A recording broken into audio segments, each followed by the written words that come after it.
ko sa imong mga pulong, ako ra kuno ang gihigugma sa tughan, apan sa likod sa imong mga pahiyong, aduna di ay lain nga imong gikugos karon.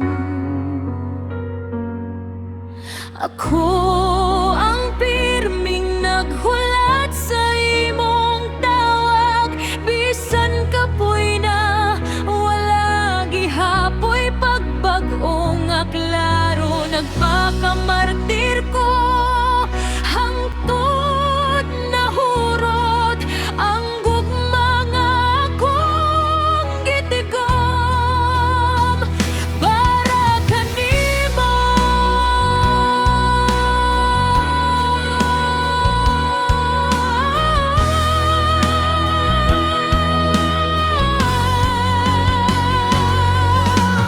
Kada gabi iluha ang akong kauban, nangutana nga nung dalira ko nimong ilisan.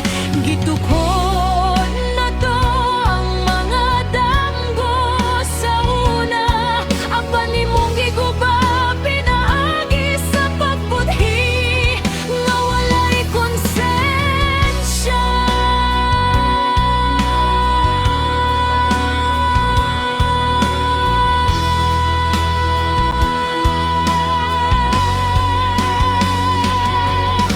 Karon ako na'y mobangon pag-usap, biyaan ng kagahapon nga puno sa kasakit ug baka kay nasabtan, kung nga dili ko angay mag-anto.